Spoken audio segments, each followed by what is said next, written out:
प्रिय विद्यार्थियों, आज का जो टॉपिक है वो है फाशीवाद अर्थात मुसोलिनी। और इस टॉपिक के बाद नाजीवाद अर्थात हिटलर के बारे में बताएंगे। ये दो टॉपिक है जो जीएस की दृष्टि से भी महत्वपूर्ण माना जाता है, वर्ल्ड हिस्ट्री का हिस्सा है। और दूसरी महत्वपूर्ण बात है कि ये टीजीटी पीजीटी दरोगा में भी आता, मतलब इससे क्वेश्चन कहीं ना कहीं घुमा फिरा के बनता है और ये लड़के कम पढ़ते हैं, इससे क्वेश्चन बन जाता है तो फंस जाते हैं। तो इस टॉपिक को भी हम आज पढ़ाने जा रहे हैं। अब देखिए, फाशीवाद का जनक मुसोलिनी को कहा जाता है, नाजीवाद का जनक हिटलर को कहा जाता है। दोनों ने अधिनायक तंत्र का जन्म दिया। अधिनायक तंत्र वह तंत्र है जिसमें सत्ता एक व्यक्ति के हाथ में होती है, एक तरह से निरंकुश शासन होता है और दोनों का दर्शन भी एक ही है, चाहे वो मुसोलिनी का दर्शन हो चाहे आपका हिटलर का दर्शन हो, दोनों का दर्शन एक है। इसलिए दोनों को अगर एक साथ जोड़ दिया जाए तो एक तंत्र स्थापित होता है जिसे हम अधिनायक तंत्र कहते हैं। अब देखिए, मुसोलिनी को ही आज हम लोग उसकी चर्चा जो करने जा रहे हैं, इसकी हम थोड़ा चर्चा कर रहे हैं कि इसका जन्म 1885 में इटली में हुआ था और इसके माँ अध्यापिका थीं और पिता बढ़ई काम करते थे, मतलब लोहार का काम करते थे। माता का इसके ऊपर ज़्यादा प्रभाव पड़ा और कहते हैं कि ये भी अध्यापक बन गया शिक्षा प्राप्त करने के बाद। लेकिन कुछ दिन अध्यापक बना रहा, इसके बाद इसने अध्यापक की नौकरी छोड़ करके उच्च शिक्षा लेने के लिए ये स्विट्जरलैंड चला गया और वहाँ पर कुछ दिन रहने के बाद ये व्यक्ति वहाँ के समाजवादियों के संपर्क में आया और कहते हैं कि उनके संपर्क में आने से इसकी विचारधारा जो है समाजवादी हो गई और वहाँ पर जो विसंगतियाँ थीं उसको दूर करने के लिए उसमें शामिल हो गया। तो स्विट्जरलैंड से इसको निकाला गया, फिर ये इटली आ गया और यहाँ पर भी कुछ विरोध प्रदर्शन किया जिससे इसको बंदी बना करके जेल में डाल दिया गया था। इसके बाद से कुछ दिन के बाद ये रिहा हो गया और रिहा होने के बाद ये ऑस्ट्रिया चला गया और वहाँ पर भी इसने जो है समाजवादी विचारधारा का संपर्क में आया। कहते हैं कि इसके बाद से वहाँ पर भी इसको जब दिक्कत होने लगी, फिर जो है इसने 1908 के बाद इस प्रक्रिया हो रही है। 1912 में अवंती नामक पत्र का संपादक बना। अवंती, ध्यान रखिएगा, अवंती का संपादक बना।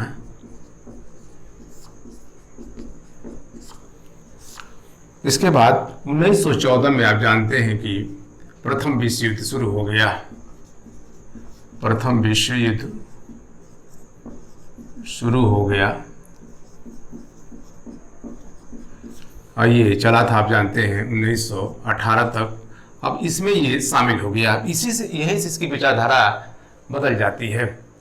अब देखिए, अभी ये समाजवाद का पोषक था, अब इसकी विचारधारा अब दूसरे तरफ होने जा रही है।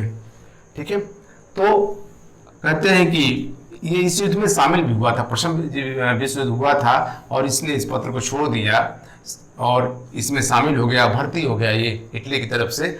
और मुसोलिनी कहता था कि इटली को मित्र राष्ट्रों की तरफ से युद्ध करना चाहिए, उसका फायदा है इटली को। ठीक है, वो चाहता था कि ऑस्ट्रिया का जो कुछ भूभाग है वो इटली के अधीन हो जाए। खैर, आपको बता दें कि मुसोलिनी 1917 में ये घायल हो गया और कुछ दिन हॉस्पिटल में रहा और उसके बाद से जो है ये वहाँ हॉस्पिटल से निकला और इसी बीच प्रथम विश्व युद्ध समाप्त हो गया था।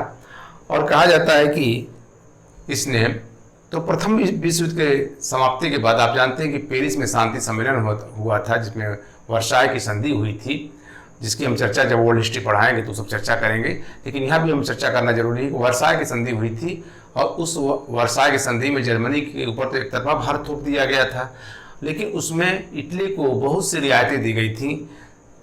अफ्रीका महाद्वीप की बहुत से भूभाग देने की बात कही गई थी और भी सुविधाएं देने की बात कही गई थी, लेकिन जो उनके प्रधानमंत्री थे ऑरलैंडो, वो मुखदर्शक बने रहे और ऐसा कुछ मिला नहीं।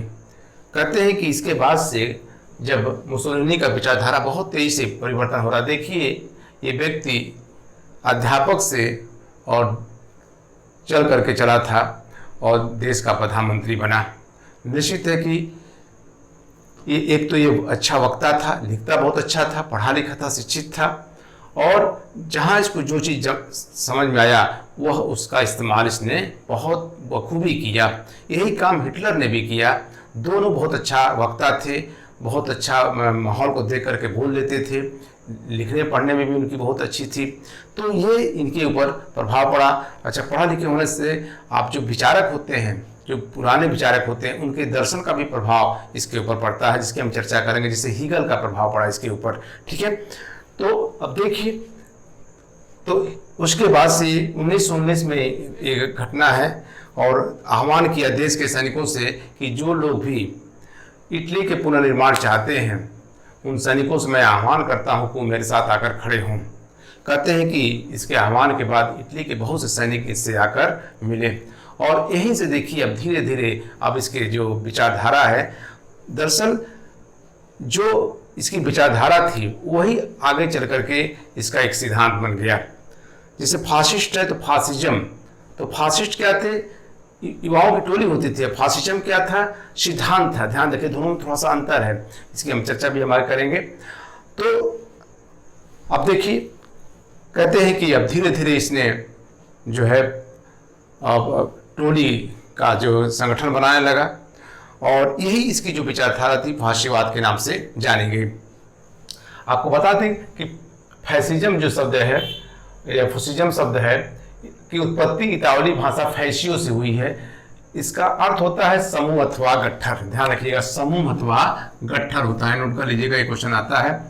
और इनके जो अनुयायी थे वो काली कमीज पहनते थे। ध्यान रखिएगा, जो काली कमीज पहनते थे और ये अनुयायी, और इसके साथ ये डंडा लेके चलते थे। ध्यान रखिएगा, क्या लेके चलते थे, डंडा लेके चलते थे और डंडा लेकर चलते थे।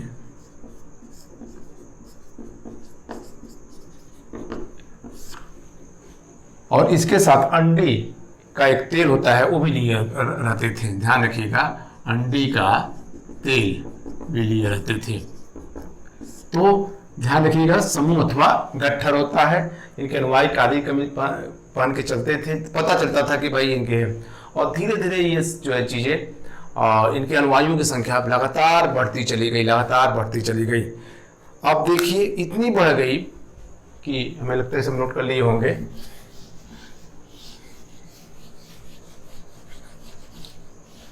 इन नोट कर लीजिए, कालीज कमीज के पहनते थे। अब इतनी संख्या बढ़ गई कि 1922 ईस्वी में नेपल्स में इसने सभा किया। नेपल्स में सभा किया। इसमें लगभग 80,000, ध्यान रखिएगा, 80,000 फासिस्ट अनुयायी जो है शामिल हुए थे। और यहीं पर इसने घोषणा किया कि 27 अक्टूबर तक, ध्यान रखिएगा ये डेट चेतावनी दिया, 27 अक्टूबर तक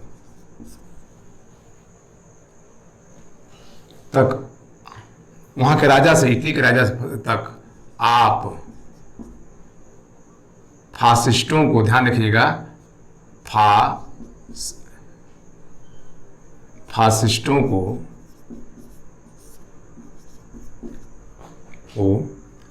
सत्ता नहीं सौंपते हैं तो हम हम लोग रोम पर आक्रमण कर देंगे, रोम पर आक्रमण कर देंगे। कहते हैं कि 50,000 जो है अनुयायी रोम की तरफ कुछ दिन के बाद चल दिए और वहाँ का राजा घबरा गया और कहते हैं कि तुरंत जो है सत्ता मुसोलिनी को सौंप दिया। अब इसके बाद फिर मुसोलिनी पीछे मुड़कर नहीं देखा और कहते हैं कि जल्द ही उसने वहाँ के जो पार्लियामेंट था जो है उसने 1 साल के लिए उस पर नियंत्रण स्थापित कर लिया और फिर अपने हिसाब से जो है उसमें लोगों को नियुक्त करने लगा और जो इसके विरोधी थे उनको धीरे धीरे किनारे करना शुरू कर दिया और जल्द ही कह सकते हैं फासिस्टों का जो है पूरे शासन तंत्र पर इनका नियंत्रण क्या हो गया, स्थापित हो गया। इस तरह से जो है मुसोलिनी सत्ता पे काबिज हो गया। देखिए कैसे चला था, एक अध्यापक था, कैसे कैसे उसने पहले समाजवाद की तरफ झुका, फिर जो है देखा कि जो है अब इससे काम नहीं चलने वाला, प्रथम विश्व युद्ध के बाद इसकी स्थिति में परिवर्तन हुआ और धीरे धीरे धीरे इसने एक विचारधारा दे दी। और विचारधारा कैसी थी, एक निरंकुश राजतंत्र की बात थी, राज्य में ही सब कुछ है इसमें, अब देखिएगा। और हीगल का प्रभाव इसके ऊपर पड़ा। कहते हैं कि ऐसा नहीं हीगल का इसी पर प्रभाव पड़ा, हीगल का प्रभाव हिटलर पर भी सबसे ज़्यादा पड़ा, नीत्शे का प्रभाव पड़ा।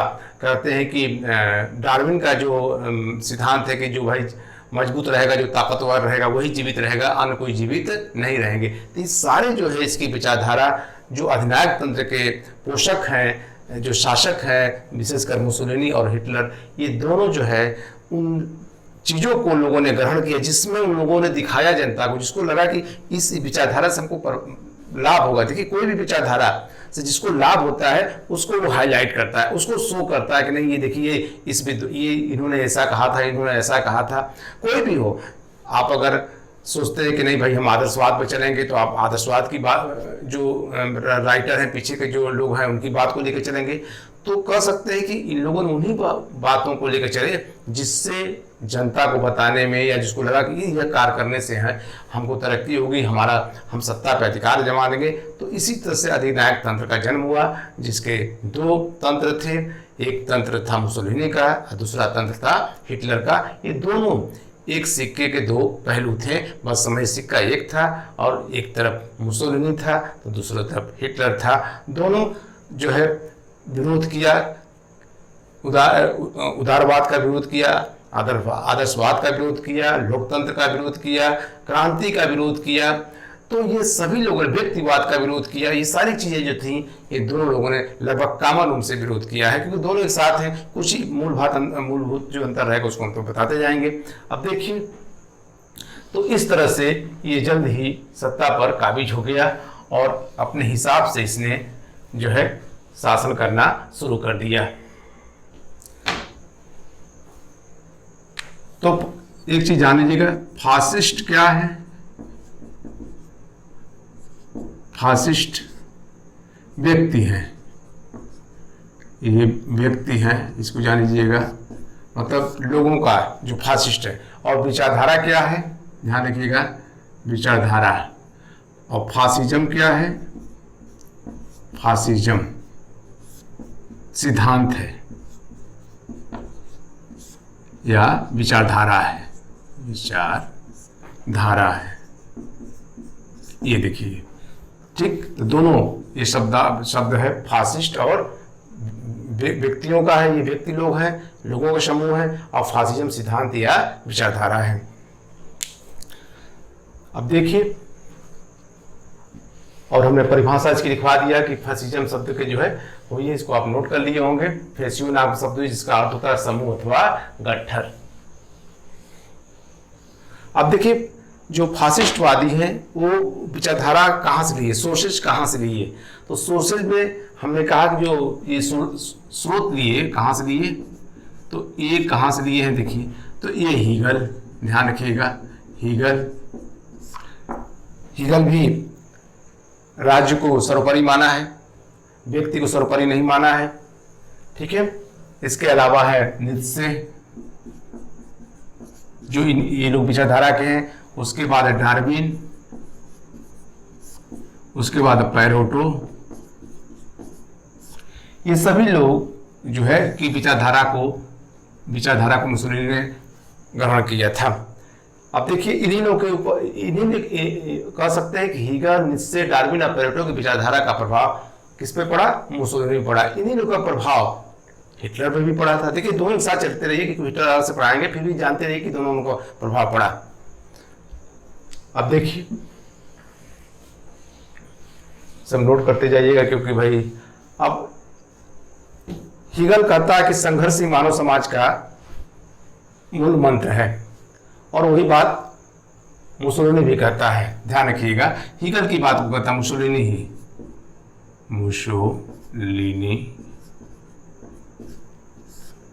कहता है।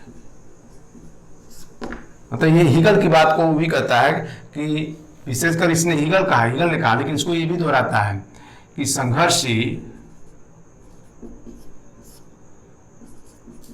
मानव समाज का मूल मंत्र है। जो संघर्ष नहीं करेगा वो जीवित नहीं रहेगा। जोड ने भी इसी तरह से कहा कि शक्ति की ही पूजा होती है और अन्य किसी की पूजा नहीं होती है। दूसरी चीजें थी, अब जो विवेकवाद था जिसको जो है, अब उसमें भी बहुत परिवर्तन हुआ। अब बुद्धि की जगह श्रद्धा और विश्वास ने लिया। ध्यान रखिएगा, बुद्धि की जगह, ध्यान रखिएगा, बुद्धि की जगह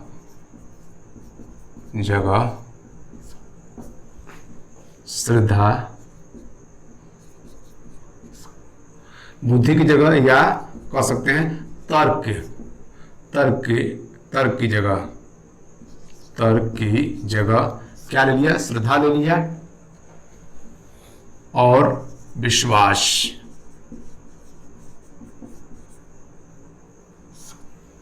श्रद्धा और विश्वास पर बल दिया गया।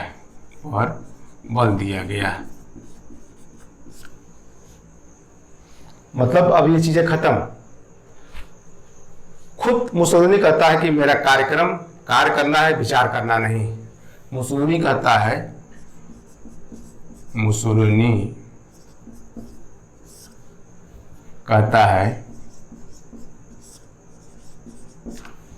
कि मेरा कार्यक्रम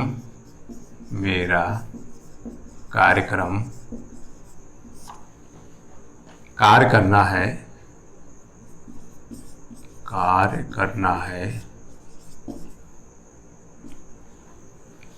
बातचीत करना नहीं। ध्यान रखिएगा, बातचीत करना नहीं, विचार नहीं, या कह सकते हैं विचार करना नहीं।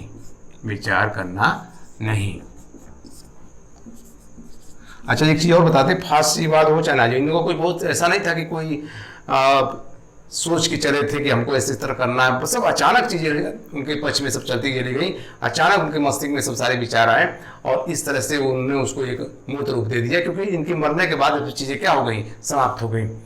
देखिए तो मुसोलिनी कहता है कि मेरा कार्यक्रम कार्य करना है, बातचीत करना नहीं, या कह सकते हैं विचार करना नहीं। मतलब अब वो केवल कार्य करेगा जो मुझे करना है। अब देखिए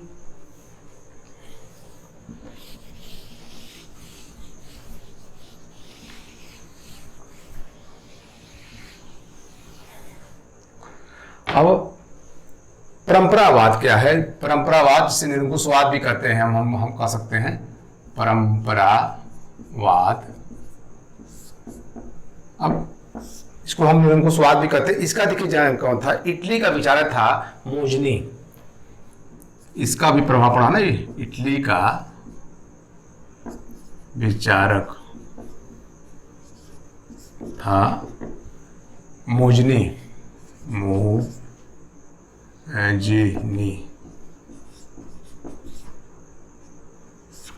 और जर्मनी का था टिट्स्के। जर्मनी का विचारक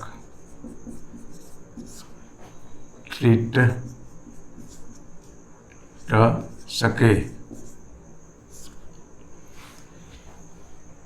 ये दोनों ध्यान रखिएगा, मोजनी और ट्रिस्के दोनों निरंकुशता के अग्रदूत थे। ये क्वेश्चन आया है, निरंकुशता के अग्रदूत थे।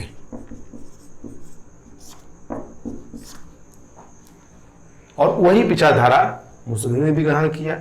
ये दोनों का विचारधारा का, जो इटली का जो विचारक था मोजनी और जो जर्मनी का विचारक था ट्रिस्के, ये दोनों निरंकुशता के अग्रदूत थे।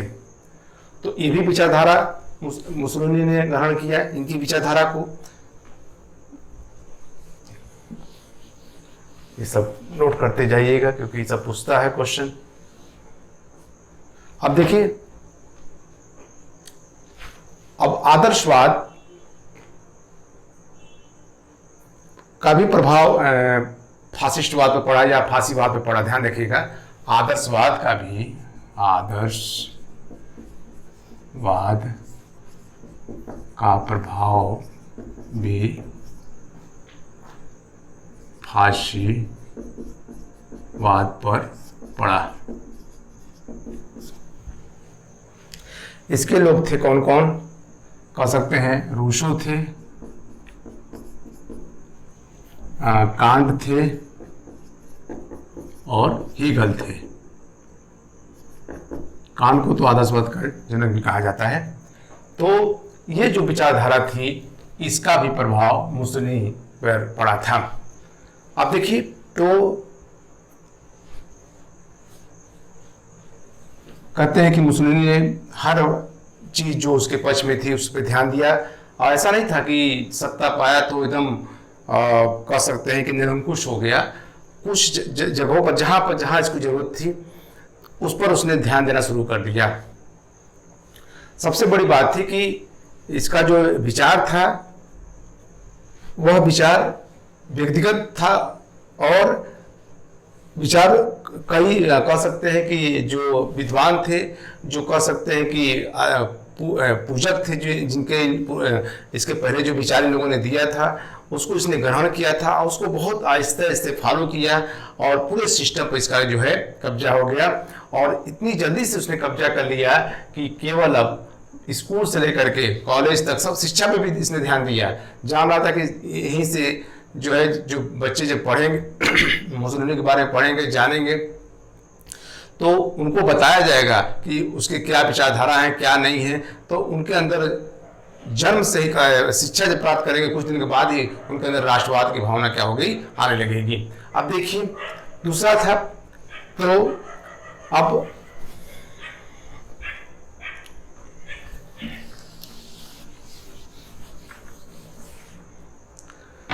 अब देखिए इसके विचारधारा पर क्या क्या प्रभाव पड़ा था, और उसके फिर क्या हुआ। अब किसका इसने बुद्धिवाद, कह सकते हैं बुद्धिवाद के खिलाफ था। ठीक है, साम्यवाद का विरोध किया, साम्यवाद का विरोध किया। इसीलिए आपको बता दें कि रूस का इसने विरोध किया था, क्योंकि रूस में क्या था, साम्यवाद था। और इसीलिए कहते हैं कि दो वर्ग हो गया था, एक फांसीवाद जो फासिज्म था और दूसरा था साम्यवाद। तो कहते हैं कि साम्यवाद जो है कि विचारधारा के लेकर इससे अलग हो गया, और वो अलग तब तक रहा जब तक मुसोलिनी का इटली पर कब्जा रहा। ठीक है, तो साम्यवाद थोड़ा सा उदार था, मजदूरों के पक्षधर था। मजदूरों का पक्षधर तो मुसोलिनी भी था, ऐसा नहीं था, लेकिन ये जो है थोड़ा सा ज्यादा लिबरल था। दूसरे, आप जानते हैं कि जब 1927 में इसने, आपको बता दें कि मजदूरों के लिए बहुत बढ़िया व्यवस्था किया, और कह सकते हैं कि सिंडिकेट, एक संस्था की स्थापना किया। उसमें जो पूंजीपति वर्ग के लोग भी थे, मजदूर वर्ग के लोग थे, उनकी पूरी जो है उनका समय निर्धारण किया, कितने घंटे काम करेंगे, उनका वेतन निर्धारण किया गया, उनकी सुविधाएं निर्धारण किया गया, बहुत सी बातें की गई। लेकिन एक चीज में आपको हम बता दें कि आप हड़ताल नहीं कर सकते हैं। जो मजदूर वर्ग था वो हड़ताल नहीं कर सकता था। तो जब आप हड़ताल नहीं कर सकते हैं तो आप क्रांति भी नहीं कर पाएंगे। तो इसीलिए इस क्रांति का विरोधी भी था। ध्यान रखिए, मुसोलिनी और फासिस्ट दोनों क्रांति के क्या हैं, ये विरोधी भी हैं, क्रांति के विरोधी भी हैं। तो मजदूरों को ध्यान दिया, लेकिन कहा कि भाई आप लोग हड़ताल नहीं कर सकते हैं, आपकी हम पूरी ध्यान में रखेंगे। तो ये चीज़ें थी, इसीलिए मार्क्सवादी जो थ्योरम है, जो सिद्धांत है, वह मुसोलिनी फांसीवाद का क्या करता है, आलोचना करता है। इसलिए करता है कि उनको जो है फ्रीडम नहीं दिया गया, उनको जो है अपने काम करने के लिए स्वतंत्रता तो दी गई, लेकिन कुछ मामलों में उसको फ्रीडम नहीं दिया गया। तो ये इसकी चीज़ें थी। दूसरा था ये प्रजातंत्र का विरोधी था। ध्यान रखिए, लोकतंत्र का प्रजातंत्र का विरोधी था, कहता है कि आपको बता दें कि संसद को बातूनी की दुकान की संज्ञा दी है। ध्यान रखिएगा, संसद को, नोट कर लीजिएगा, संसद को बातूनी दुकान की संज्ञा दी है। कौन दिया है? मुसोलिनी ने। ध्यान रखिए, कौन दिया है? मुसोलिनी ने।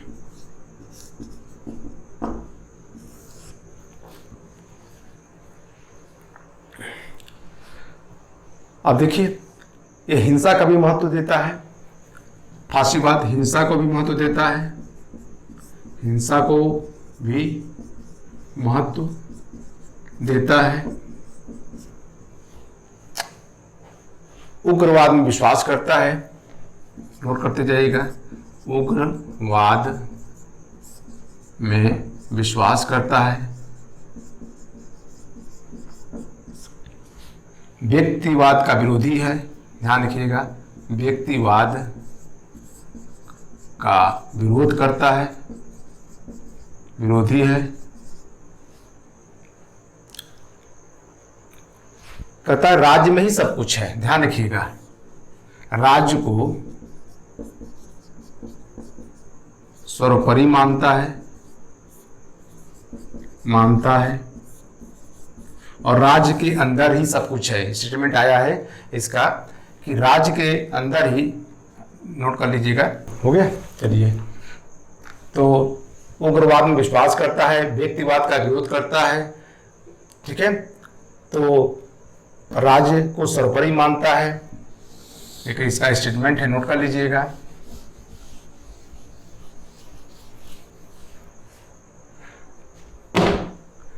राज्य के अंदर ही सब कुछ है, राज्य के अंदर ही सब कुछ है,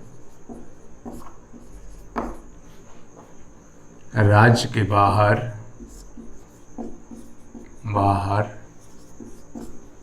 कुछ नहीं।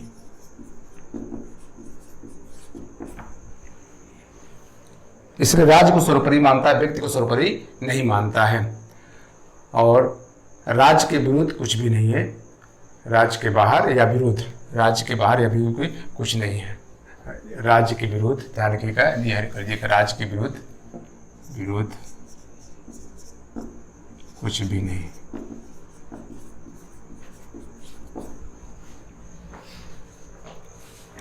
ठीक, अब देखिए मुसोलिनी इसलिए सफल हुआ, एक तो इटली की व्यवस्था जो सरकार थी शिथिल थी, दूसरी थी, और इटली में भी बेरोजगारी बढ़ गई थी, इटली को वो सम्मान नहीं मिला था जो मिलना चाहिए था, और इसीलिए इस सब का लाभ बहुत आसानी से मुसोलिनी ने उठाया। यही लाभ हिटलर ने भी उठाया। दोनों कह सकते हैं कि परिस्थितियां को उन लोगों ने भांप करके और सोची कि एकदम निम्न बिंदु से उच्चतम बिंदु को पहुंचे।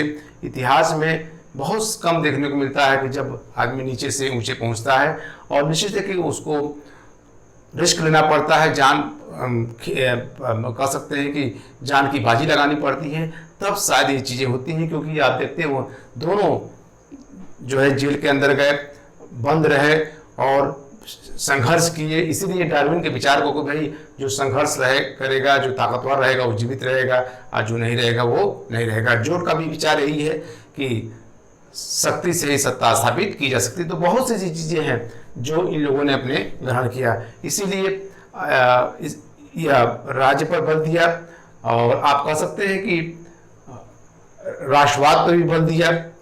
और दूसरी महत्वपूर्ण बात बता दें आपको, लोग वहाँ के जो लोग थे, जी फासिस्टम दल के जो लोग थे, कहते थे कि मुसोलिनी सदैव सही कहता है, ये भी नहीं है, सदैव ठीक सोचता है। नोट कर लीजिएगा, मुसोलिनी सदैव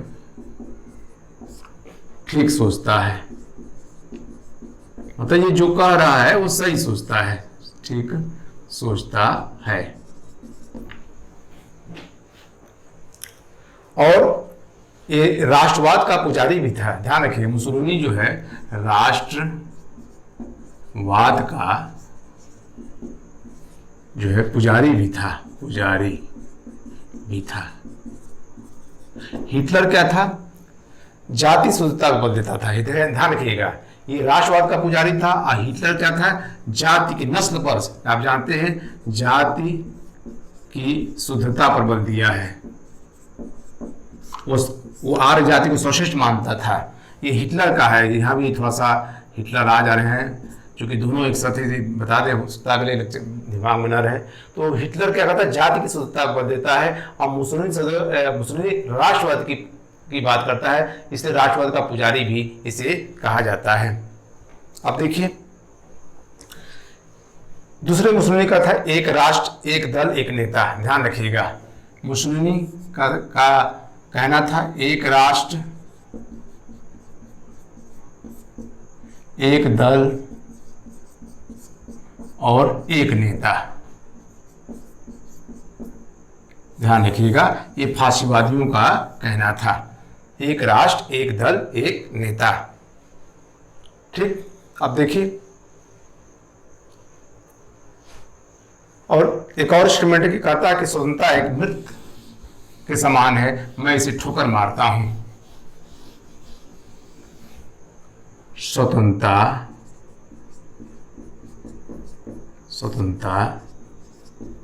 एक मृत के समान है, इसे मैं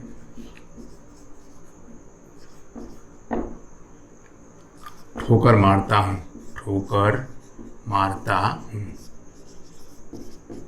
ये मुसोलिनी का स्टेटमेंट है। कहता है कि शांति, ये भी कहता है शांति कायरो के, शांति, ये भी स्टेटमेंट इसका है, शांति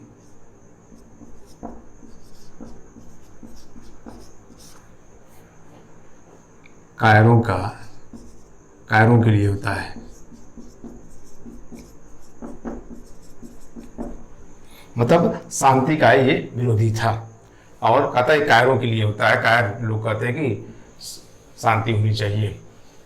अब देखिए, एक और इसका स्टेटमेंट है,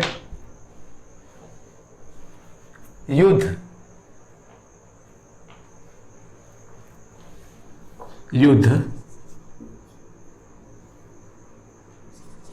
पुरुषों के लिए है,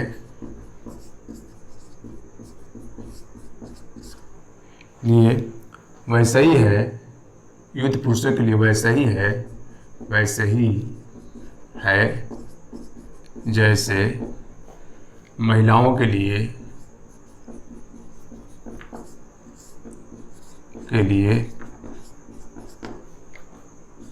मातृत्व।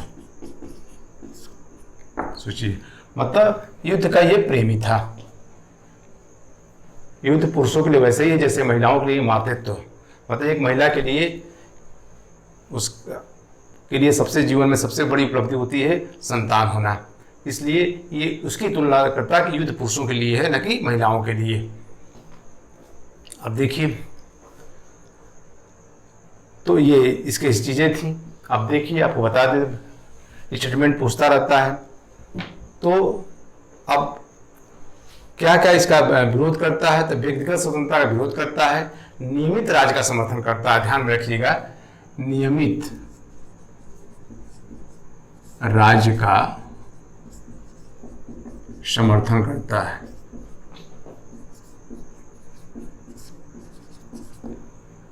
अंतर्राष्ट्रीय शांति का विरोध करता है। ध्यान रखिएगा, अंतर्राष्ट्रीय शांति का विरोध करता है। कहता है कि राज्य के अंदर अंतर्राष्ट्रीय जो शक्तियां हैं उनको हस्तक्षेप नहीं करना चाहिए, और इसलिए अंतर्राष्ट्रीय कानून को भी क्या करता है, मना करता है। अंतर्राष्ट्रीय कानून को भी अंतर्राष्ट्रीय कानून को नहीं मानता है।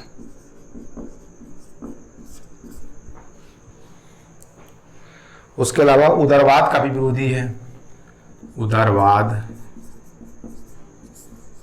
का विरोधी है। अभी हम लिखवाए हैं, क्रांति का भी विरोधी है।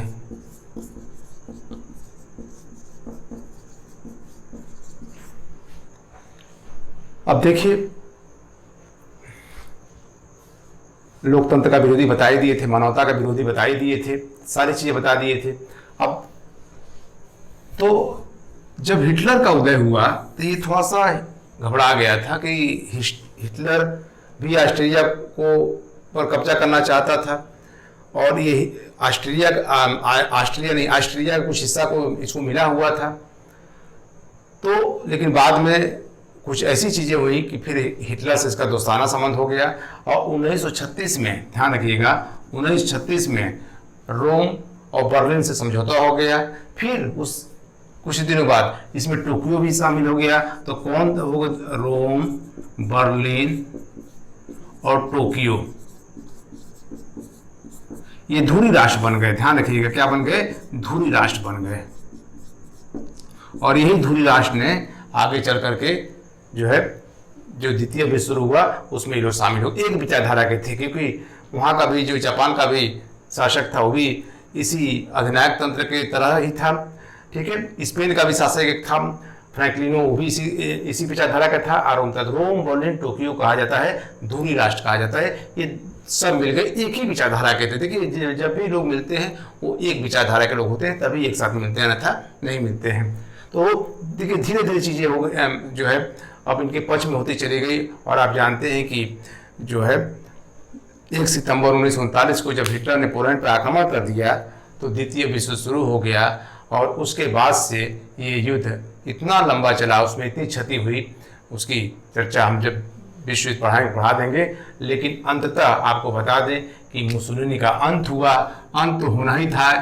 कोई भी व्यक्ति हो जब तनाशा हो जाएगा, लोगों का शोषण करेगा, जो मानवता का विरोधी है, जो कह सकते हैं लोकतंत्र का विरोधी है, तो निश्चित है कि उसको आगे चल कर के सब चीज़ें झेलना पड़ेगा। और यही है कि 1944 में इसको क्या कर दिया गया, मित्र राष्ट्रों ने पकड़ के गोली से उड़ा दिया, मौत के घाट उतार दिया।